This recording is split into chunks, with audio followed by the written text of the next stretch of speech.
அனைவருக்கும் வணக்கம். இந்த வீடியோ பார்க்குறீங்க. நானும் பல்வேறு கருத்துக்களை உங்களோட பகிர்ந்துக்கிட்டு மக்களுக்காக விழிப்புணர்வு ஏற்படுத்தணுன்றதுக்காக நம்ம சேனல் ஆரம்பித்து இப்போ பேசிகிட்டு இருக்கோம். இந்த வீடியோ பார்க்குறவங்க உங்களுடைய கருத்தை சொல்லி பகிர்ந்து உதவுமாறு அன்போடு கேட்டுக்கொள்கிறேன். மோடியை பற்றி தான் இப்போ இந்த வீடியோலையும் பேச போகிறேன். என்னன்னாக்கா இன்றைக்கி தமிழ்நாட்டுக்கு அவர் அவர் ஒவ்வொரு முறையும் மேடையில் பேசும்போது பெண் சக்தி அப்படின்னு சொல்லிட்டு தான் பேசுகிறாரு. பெண்களை மிகவும் பெருமையாக பேசுகிறாரு. அதை ராகுல் காந்தி அவர்கள் சிதைக்க பார்க்குறாரு அப்படின்ட்டு ராகுல் காந்தியை விமர்சனம் பண்ணிட்டு போயிருக்காரு. பெண் சக்தி இந்து மதத்தில் போற்றப்படுகிறது அப்படின்னு சொல்லி பேசியிருக்காரு. உண்மையிலேயே இவங்க பெண்களை மதிக்கிறதா இருந்தால், பெண்களுக்கு உரிய மரியாதை கொடுப்பதாக இருந்தால், ஏன் இவ்வளவு கொடுமை பெண்களுக்கு நடக்கணும்? வடநாட்டில் நடக்கிறதெல்லாம் நம்ம பார்த்துக்கிட்டா இருக்கோம். ஏன் இவ்வளவு கொடுமை நடக்கணும்?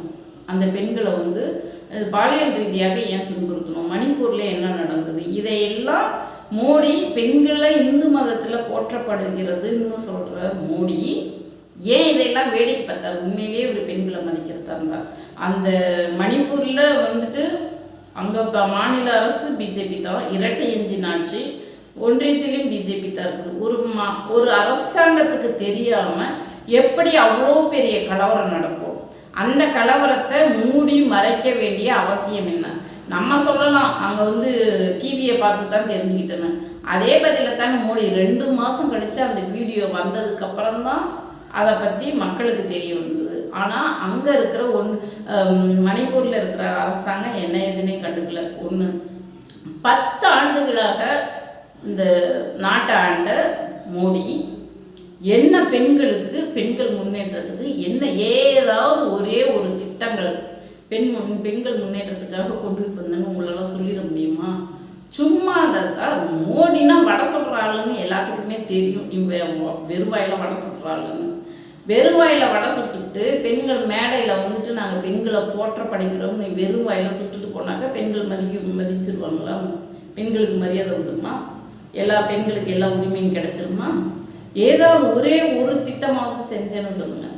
10 ஆண்டு காலம் ஆட்சியில் ஆண்டிங்கள இந்த பெண்களுக்கு இடஒதுக்கீடு வழங்குறத பற்றி ஏதாவது ஒரு அமர்வுலையாவது ஒரு பார்லிமெண்ட்லையாவது பேசியிருப்பீங்களா? கடைசியாக தேர்தல் நெருங்கும் நேரத்தில் அந்த 33% இடஒதுக்கீட்டை சட்டம் கொண்டுட்டு வந்தீங்க. எப்போ நிறைவேறுற மாதிரி, எப்போ நிறைவேறுற மாதிரி கொண்டுட்டு வந்தீங்க? 9 ஆண்டு கழித்து, அதாவது தொகுதி மறுவரையறை செய்த பிறகு, மக்கள் தொகை கணக்கெடுத்த பிறகு, அதுக்கப்புறமா 9 ஆண்டுகள் கழித்து நிறைவேறும்னு சொல்லி ஒரு சட்டம் இயக்குங்கள. அதுக்கு இந்த சட்டத்தை நிறைவேற்றாமலே இருந்திருக்கலாம்ல. உண்மையிலேயே உங்களுக்கு பெண்கள் மீது மதிப்பும் மரியாதையும் பெண்களை நீங்கள் போற்றுவதாக இருந்தாக்க இந்த தேர்தலையே 2024 தேர்தலையே அந்த சட்டம் நிறைவேற்றுற மாதிரி நீங்கள் பண்ணியிருப்பீங்கள. இந்த ட்ராமாலாம் நீங்கள் போடுற ட்ராமாலாம் தமிழ்நாட்டு மக்கள்கிட்ட பழிக்கவே பழிக்காது. இந்த பாய்ச்சலாம் ஏன்னாக்கா நாங்கள் கலா அரசியலில் இருக்கிறவங்க. நான் அரசியல் போய் திண்ணை பிரச்சாரம் பண்ணிகிட்டு இருக்கேன். அதை என்னுடைய முகநூலில் நேரடி லைவில் கூட போட்டிருக்கேன். பெண்கள் உங்களை பற்றி என்ன உங்கள் வண்டவாளத்தெல்லாம் டான்னு கிழிக்கிறாங்க.